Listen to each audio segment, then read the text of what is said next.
Today we are going to create a CRUD Rest API in Go.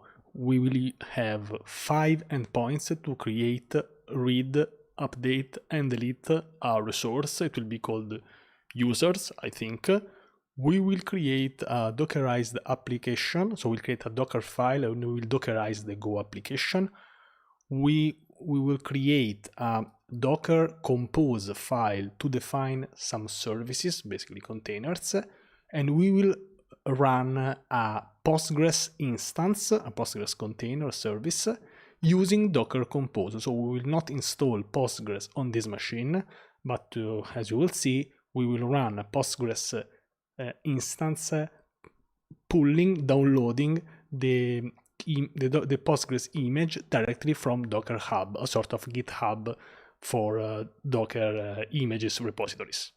Then we will test this Postgres container with TablePlus, which is a small useful tool, and then we will create we will test the application using Postman. We can also maybe have a bit of fun with some Docker exec file if we have time. The goal will be to do this in less than 1 hour. Maybe we will also deploy it. So I think we can get started. So here is the website of the Go programming language, go.dev. And so here basically they are explaining what is Go. It's an open source programming language, great plus for them. It's also backed and supported by Google. And also, as I was saying before, Docker itself has been written in Go. So many things that if you learn Go, probably you'll understand Docker even better. Maybe you can also make some contributions to Docker. Okay, nice. So let's get started, and now we can start here.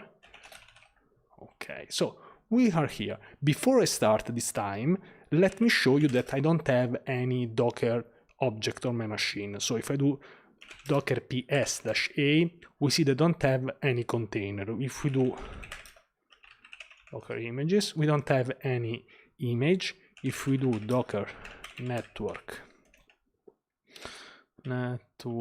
ls, we have 3 Docker networks, but those are the default ones. I don't think you can delete them on your machine. And then you can do Docker volume ls, and we don't have any volume. If you use Docker on your machine, you probably have something here, but probably you have been playing around with Docker. You know what we are doing. Okay, so first of all, let's create a directory. So usually I create a directory. By the way, all the code will be available at the end of the live stream with the link in the description. So let's call this Go CRUD live. So let's create a folder. Tell me if the font is okay. Now let's step into this folder. Sometimes I forget about this. Okay, and here we want to initialize a project in Go. By the way, I have Go installed on this machine. I think it's go -- version. Go version. Okay, by the way, there is the Go is installed on this machine. Okay, so to create a new module on this folder, we do go mod init, for example, API. Okay, so we created a new module called API. Now we can download some dependencies. So we can do go get github.com. If you're expert, of course, you know what I'm doing, but here we are basically downloading a couple of dependencies. One, it will be this framework, and then we will get another one. So let's get this dependency. We will see the structure of the folder as soon as we are finished in downloading them, and then we can also get this library libpq, which we will use to create the connection with the Postgres database. Now, before we open this folder, let's create 3 more files. And as you can see, we already have a couple of files here, go.mod and go.sum. So let's create 3 files. We can do this in different ways. Since we're here on the command line, we can create a file called main.go. Then a file called Dockerfile, capital D. We'll use this to define the Docker image for the Go application. And then a file called Docker compose.yml, which is the Docker compose file. Okay, now we can open this folder with our favorite IDE. I'll use Visual Studio Code. Okay, so let's put it here. And then we will start. For today, we will use a single file. So this should be a simple application. So now let's go in this main.go file. And we need to, first of all, define a package. Usually I call this package main. And of course, we will use, as usual, GitHub Copilot, but I'll try to explain line by line what's going on here. So let's start with defining the imports, and we can start from database SQL. So this is the import to connect to the SQL database. Postgres is a SQL database. Now, encoding.json. We need this because we want to have objects in JSON format. So for example, we'll accept the body of the HTTP request in JSON format. Then we can have a log, which is basically to log errors and something like that. Net HTTP is to handle HTTP requests. OS is to basically get some environment variables, because our application will have a configuration. The Postgres password, the username, and something like that. So, and here I'll reply at the end, Pradumna, github.com/max.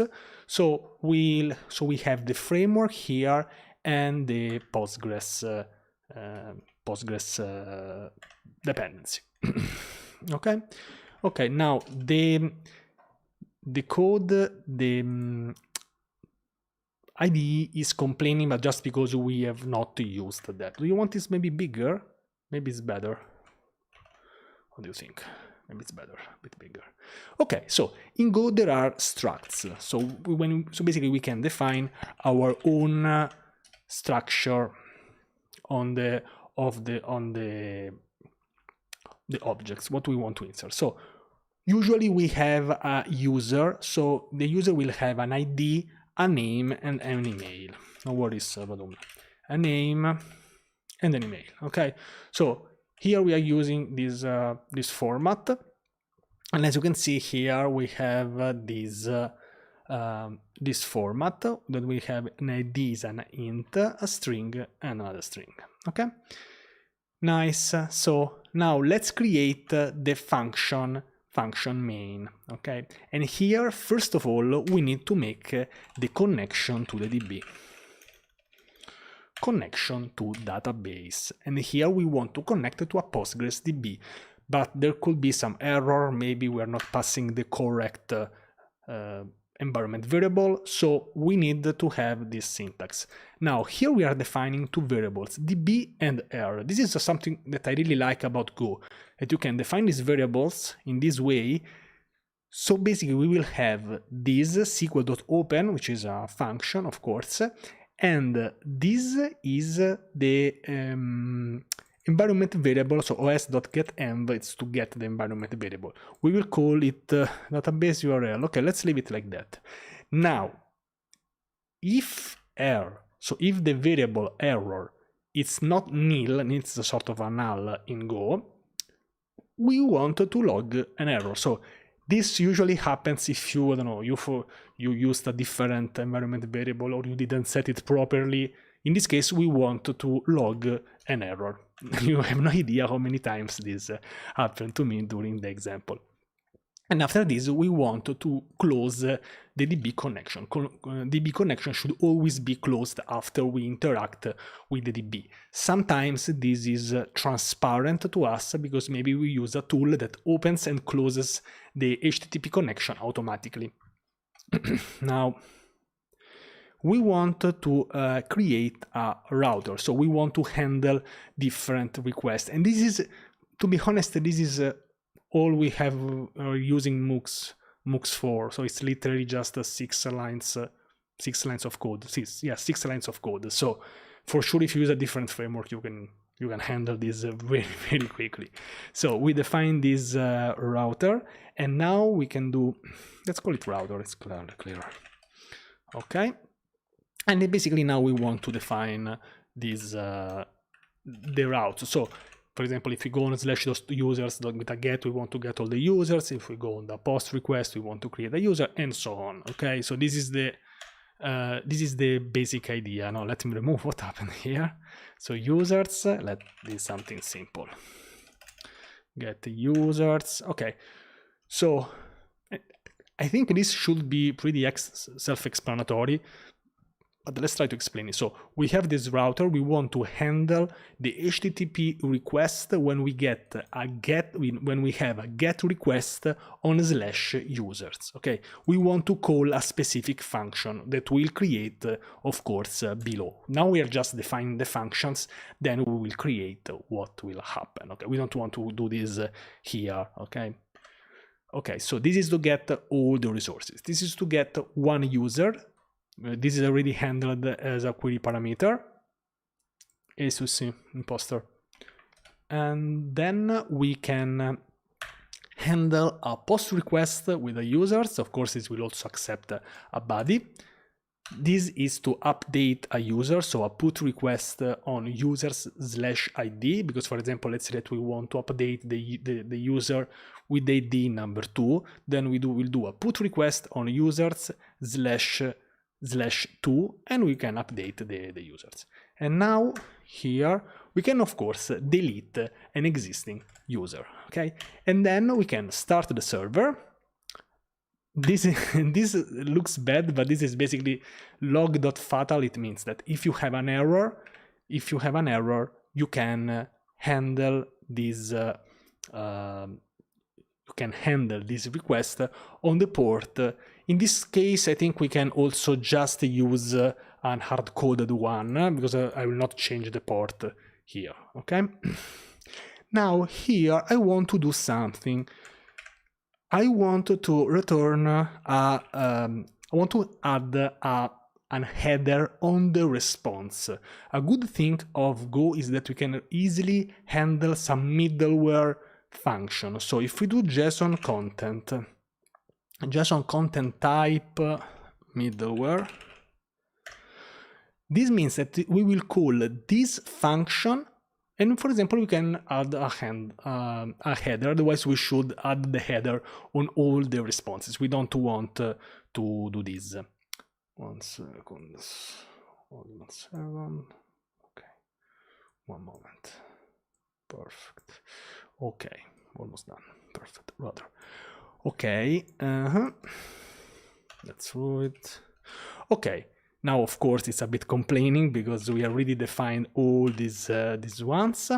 And now function. Let's create this function. So JSON content type middleware. I think she should be okay. Yes. So let's see what happens here. So we have this middleware function that gets an HTTP handle as a parameter, and here we are doing this line. So w.header, we are setting this as content type application JSON. This is to avoid adding this header on all the responses. Okay, and then we just forward this. This is just a middleware function that will go back on the router that then will handle the request. So this is kinda useful.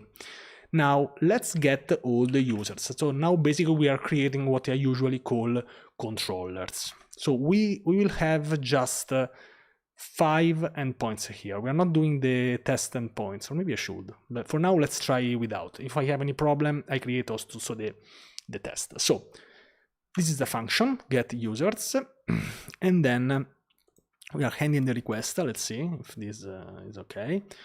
Let's see. Okay, first of all, let me check if this makes sense.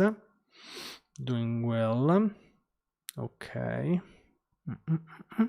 Okay, I see only a problem here, but let me tab this and let's see what happens here. So we are basically doing, we are not using an ORM here with Go. So we are going really bare hands. So let's select star from users. So this is a SQL query. And if there is an error, if it is an error here, we will see this. So here we will interrupt the application, okay? If you are smart, probably you already saw that we might have a problem here because we are just crashing the application, interrupting the application if we get an error in the response. Okay, so this is something a bit weird, but let's leave it as it is for now. And at the end, basically, we are getting all the users. We are scanning this with this rows.scan. This is a very powerful method of Go.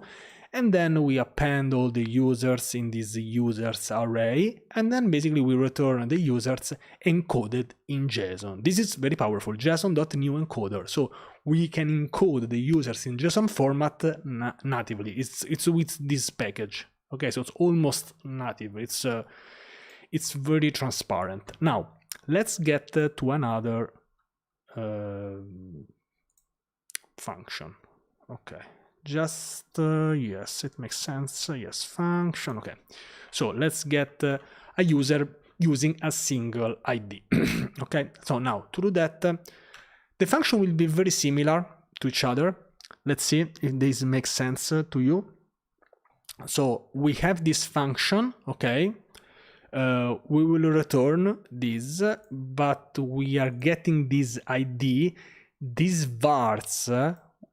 This seems easy and transparent, but here we are getting the ID of the query params from the router. So here we already have this, and this is very, very cool that we have this ID like this already parsed from the URL. Okay, and then we do a very raw select. So select starts from users where ID is equal to the ID. Okay, here, as you can see, we need to fix this, to do fix.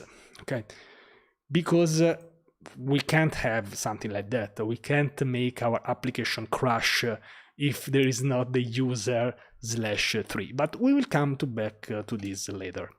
Now, 3 more endpoints to go. So to create a user, we should make a post request here, and we also need a body.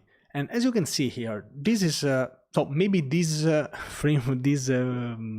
framework with MOOCs on the router is a bit outdated, but as you can see here, this code, I think it's very easy and valid to understand.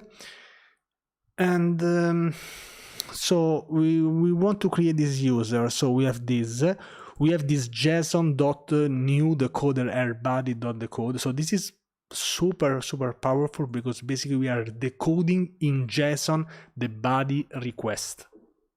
Easy, in one line of code. This is very good. So this can be a log. For now, let's do this, and then we'll probably need to change this later. Okay, nice. 2 more to go. We need to update a user, and then we'll delete a user. So update this user, getting this using this DB. Okay, and here we need again the body, the new body that we want to update the users with, but also the ID. And this, for example, I've done this in Rust and other languages. It's a bit complicated, but as you can see here, it's just 10 lines of code. Go is, I think once you get used, it can be very powerful programming language. We have this, we get this user, we encode the body here, we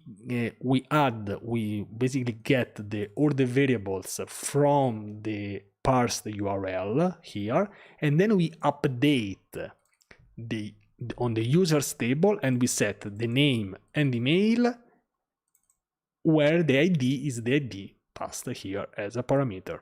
Otherwise, we return an error. Okay. Delete the user. This is usually not very hard to do, because basically we want to just find a user and delete this from the DB. Okay, so the hardest one usually is the put one, because it has the body and the URL ID. So again, here we are getting the ID from the parameters here. Let me check here on the router. This line, router handle function users/ID, and we call this function called delete user here, as you can see here. Okay, and here we are getting this. We're doing basically this SQL command. So we delete the user from DB, and again we see this that it should be fixed. But before we fix it, let's go on the Docker part. So we wrote the single dev on Twitch. We need to create the Docker file of the application. So we want to just create a Docker file, Docker compose, and we will run this application. So this is the, let's say, interesting and different part. Okay. And of course, I have a Docker button because we are about to write a Docker file. So let's use the official golang image. So let's use a golang image. Maybe we can even use a newer version. Let's use this golang version 1.16. Then we set the working directory. We can use, I think that /app is okay. This is a folder inside the image file system. Now, copy. We can copy everything. For example, here I copy the source code. So we want to copy this code inside the image file system. Copy. And when we copy something, we copy from the outside. So here inside the image file system. So copy dot it means take everything which is in this folder and take it inside the Docker image. Maybe we don't want to do that. For example, I don't know, let's say that we want to exclude the Git repository or the Docker file. We don't need the Docker file to build the Docker file, for example. And okay. And then we need to download and install dependencies. Download and install the dependencies. Okay, so here I will go with this command because I'm sure that this works. So go get and then -d-v. So this is to install the dependencies inside the image file system. And then we can build the Go application. And we're going to doing like basically run go build -o. I think this is API and not main, because here we are talking about the module. The module, we call it API and not main, for example, but it should be work anyway. We can also rename them. Then we need to expose the port.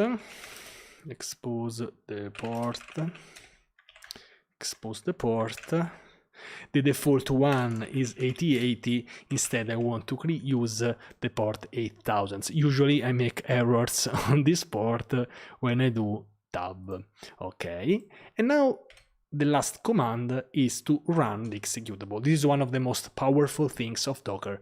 It's an abstraction of the programming language command to run the application. So in case of Go, we can just do this because we are building the executable here, doing like run go build. Okay, nice.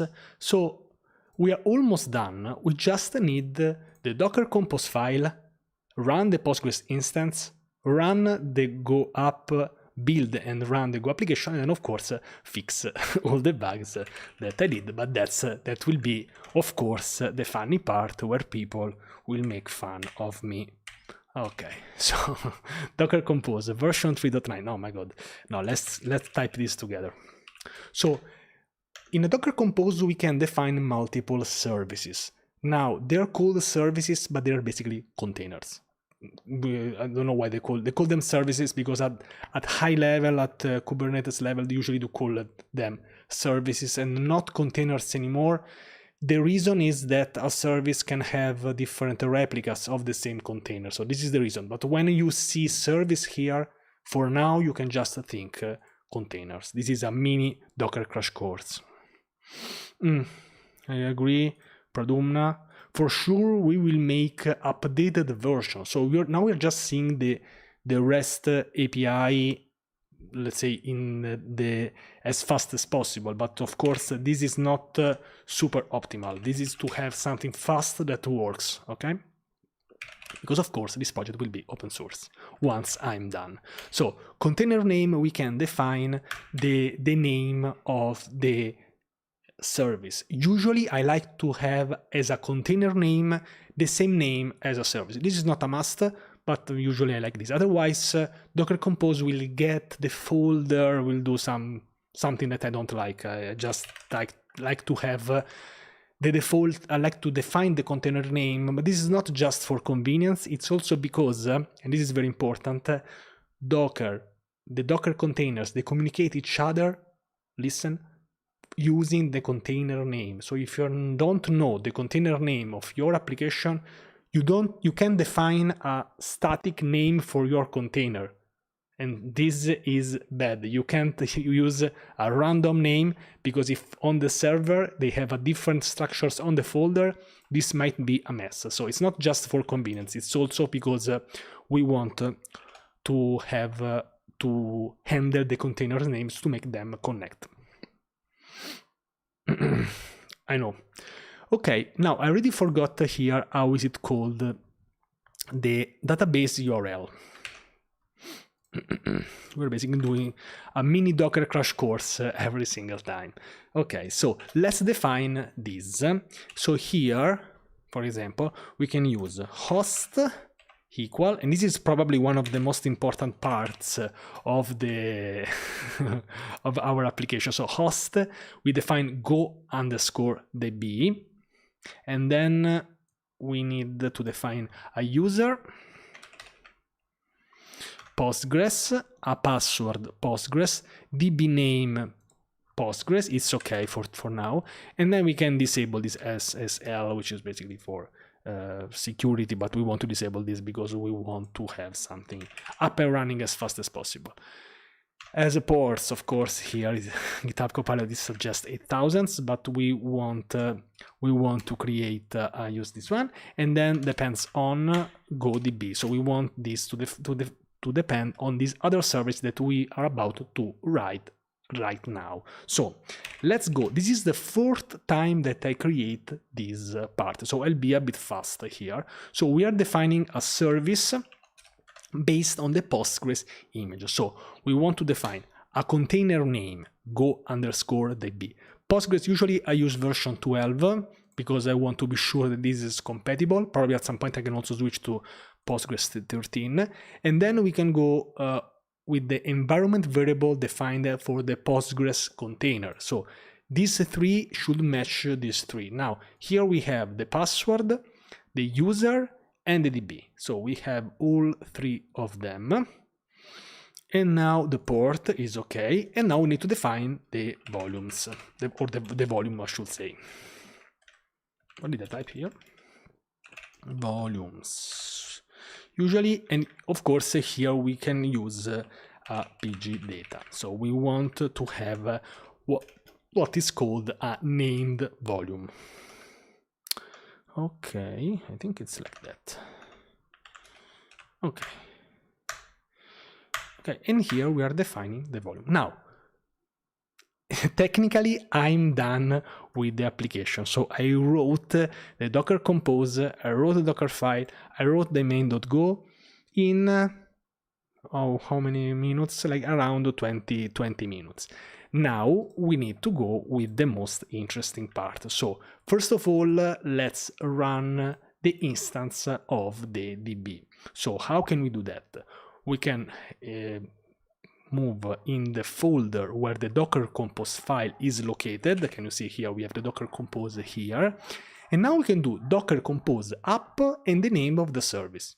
We can also do Docker Compose app, but in that case we don't understand what's going on. So let's type Docker Compose app and the name of the service we want to run. In this case we'll start from the DB, which is needed by our application. So let's do Docker Compose app -d, which stands for detached. We don't want this to basically keep our terminal busy. So Docker Compose app -d go_db. Let's see what happens now. Now Docker is downloading the Postgres image from Docker Hub.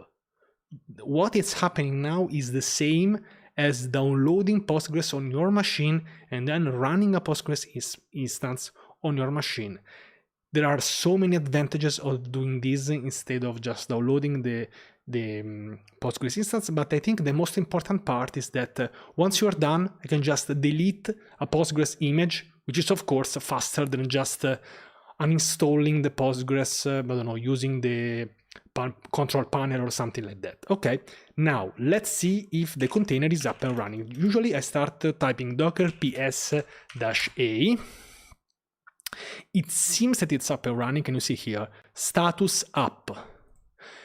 Now let's, I think I missed a part. I've not created the, wait. I think I forgot to create the table. DB close. Okay. I forgot to create the table because we are not using an ORM here. So we need, before the router, okay, I remember, we need to create the table. Create the table if not exist. If it doesn't exist. It's very easy, but okay. I forgot this. Okay, what is this? Why is it complaining? And then if error,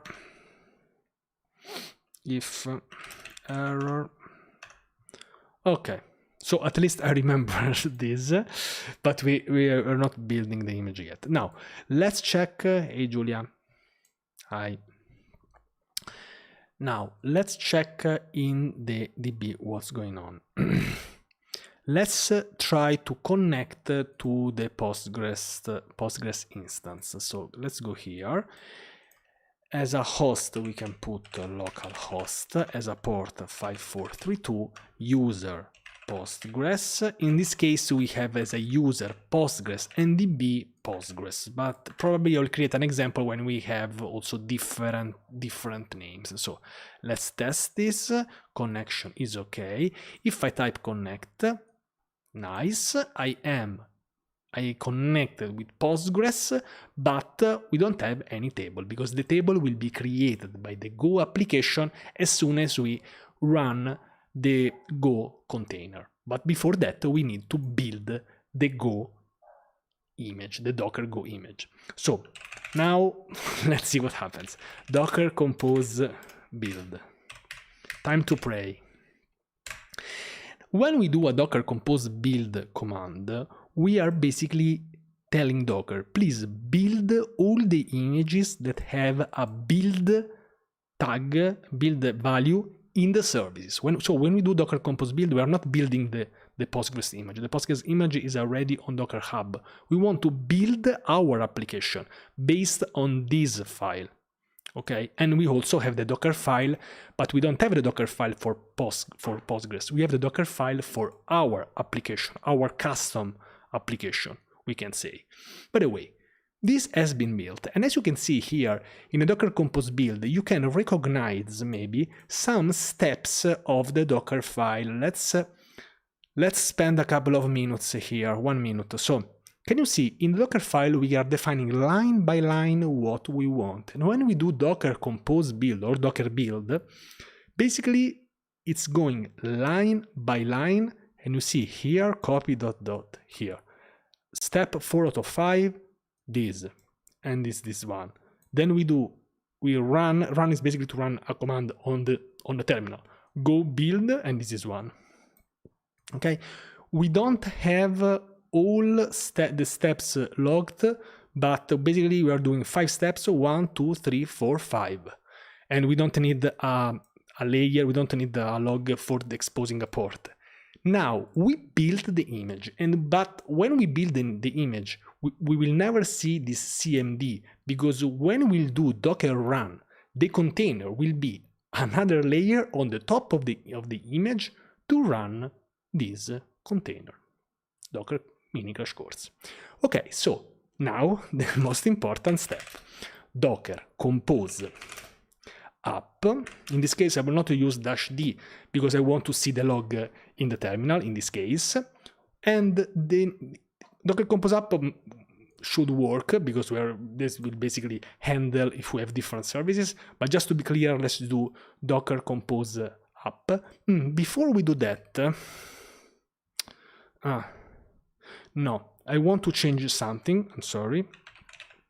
Let's because I want to define the name of the image. Otherwise, we can't push this on Docker Hub. So let's go like this. I think it's a bit distracting. So let's do again a Docker compose build. And now let's do Docker compose app.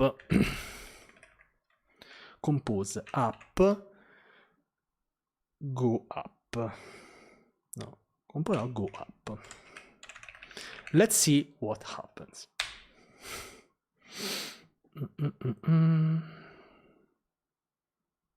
Let's see. Is it working? Let's see. There is no log. Docker compose app. No, Docker ps-a. Okay, it's up and running. It's up and running, but I didn't have any log when I ran the server. Okay, now we need to check with Postman what's going on. So let's remove this so it's clear. You can test this with any tools you want. So let's make a get request here. Let's see what happens. Now, before doing a get request, I want to go on TablePlus. Let's refresh. Yes, we already have the table of the users. Can you see here? So we have the table of the users. This is a very good sign because, let me get to this. Okay, we are getting this error here, but I think that this is not necessarily bad. Page not found. Let's try localhost. Page not found. Interesting. So we have an error here, but we created the folder, the structure. So now let's see here. Okay. So usually when this happens, it's because I messed up with the ports. But before that, I think this might be because we have empty users. It might be because of that. So let's try to go to do a post request here, and we have name. Let's go with Graham. And graham@gmail.com. Let's see what happens here. Page not found. Okay. So localhost 8,000 users. So let's go because it's users. Okay, 8,000. Content type application JSON. Okay. Let's see. What might be the problem here? What is the problem here? Name, email. Let's see here. Name, email. JSON name, JSON email. I think you need to remove the last dash. It might be. Let's see. Oh, shout out to Juno Roy. Thank you so much. You saved probably my life. Thank you. So nice. So if we do the get request, we have the empty users. Now let's create a user and we'll have the honor with Juneroy. Amazing. Thank you so much. Really, really appreciate it, Juneroy. You are the best. Okay, let's post this. Okay, so we created a user. We have also this ID. Let's also add Graham again now. Graham Gmail. Bam. So I created two users. Let's also add Pradumna. Okay, Pradumna and Pradumna. Okay, so I created 3 users. Now, to see if we have the users, can you see here? I already see cool stuff. If you update here, you call them here. Nice. We have the 3 users here. Okay. We can also do this by doing a get request on the browser. So if you go on the browser, we can do this. And we have the 3 users here. Now, we just need to test the last. Oh, okay. So first of all, let's test all the endpoints, and then I'll show you something that I want to change in this one. So let's say that I want to change the user number 3 from Pradumna to, let's say, new Pradumna. Pradumna, you are a new person now, Manish. So, okay. So we are doing a put request to users/3, which we know is Pradumna here, just Pradumna name, and we want to rename it as new Pradumna and new Pradumna at Gmail. Let's try to do it. It worked, okay. And so we have this new user. If we want to delete, so let's check here. If we want to delete this user, any user, let's say we want to delete the user number 2 here, user deleted. If we go here, we do this. It seems okay. The problem is here that if I do a get request to, for example, the user number 10 that we know that it doesn't exist. Let's see what happens. Bam. Bam, app crashed. So with a get request, we basically made the server crash. This is of course not okay, even if a simple example like that. So we want to just tune this just a little bit. Of course, Pradumna, we need to handle that. So I'll show you how we can do that. Of course, we will try to add this in all the. So the problem is here. So the code is not lying, it's doing exactly what we want. If we have an error when we select the user, we do log fatal error. We don't want to do log fatal error, but we want to handle this. So this can be w.write header, and we can hide what this write header, and we can handle this like that, return. So instead of making the application crash, we can try to handle this with a HTTP status not found. Okay, so now let's try to. So now let me show. Now I want to do something wrong on purpose. Now, if we do docker compose app here, what happens? Do you think the error is fixed or not? If you are in the chat. Because I did that and then I do docker compose app. Do you think that I solved this or not? If I type here send on the get request, will this be solved or not? No. And why? Why are we running the old image? The problem is that when we do, let me show you. The problem is that This is a classic mistake when you develop with Docker, because we think that by doing Docker Compose Up we are basically refreshing. It's not true. The reason is that let me show you here. So clear Docker images. So we already have this image on our system. So when we do Docker Compose Up, the first thing that Docker Compose does is to check if we have that image on our file system. If we have the image on our file system, it will run the same, it will run a container based on this image. So now there are three things that we can do. One might be to delete the image every single time, which is very annoying. Another thing that we can do is that we can change the version. So if we change the version here, since we don't have this image, it will build the image. So this is acceptable. Let's do this, for example, Docker Compose Up. Let's see if this time it builds the image. This time it's building the image because we defined a different image version. Let's see if it's fixed. Get users 10 and we get a 404. So we handled the error. Okay. Now, do we need to change the version every time we do a small change? Let's say that, for example, I will not do for all for everything, but let's say that I want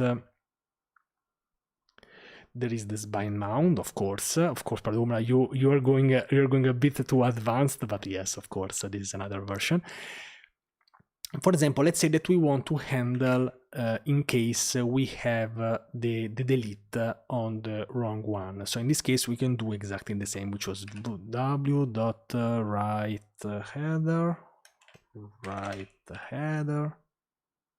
header, status not found. Okay, and then we return. Okay, something very, very simple is doing this. Docker Compose Up -- build.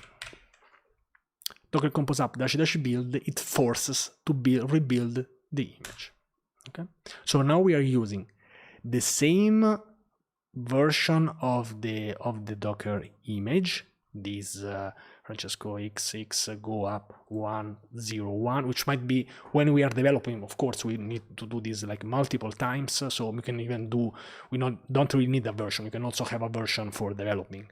But in this case, if we do Docker Compose Up -- build, we are forcing to rebuild the image. Okay, so let's see if the delete is also fixed.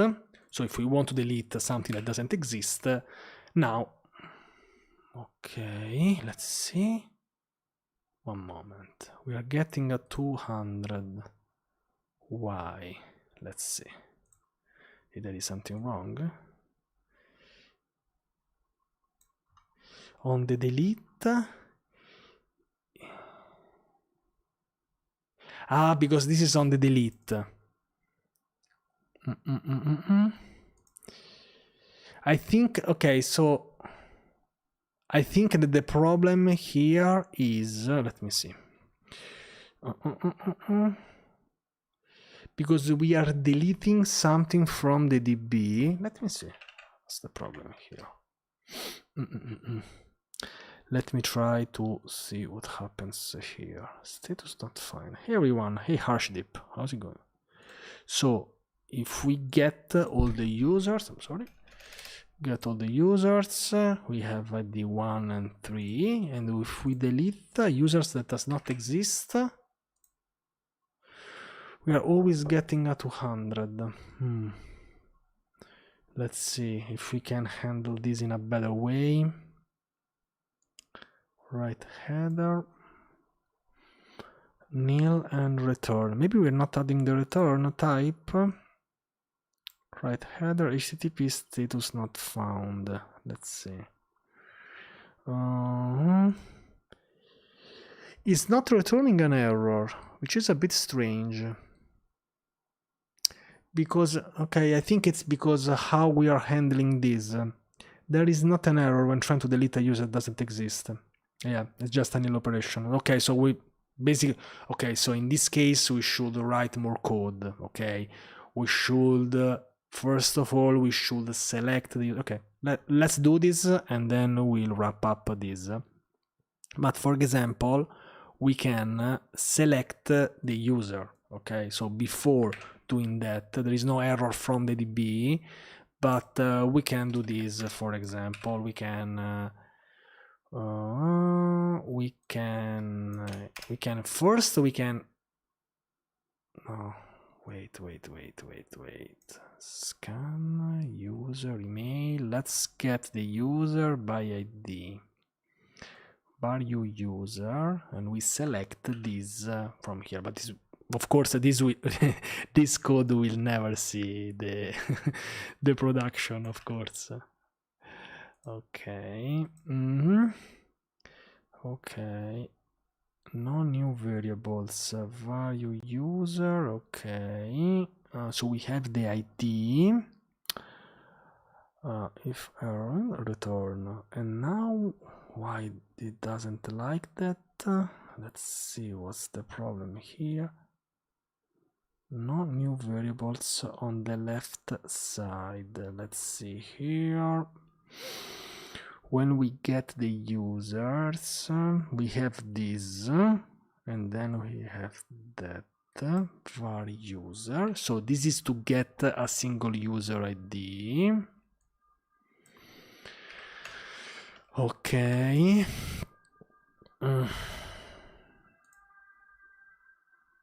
think maybe we need an else statement. Let's see. Here I'm doing something in the okay, so let's try with this, and then I'll stop, of course, creating. Let's see if I can handle this. So let's try to make a delete on something that doesn't exist, and we have an error. So I basically selected the existing ID. Okay,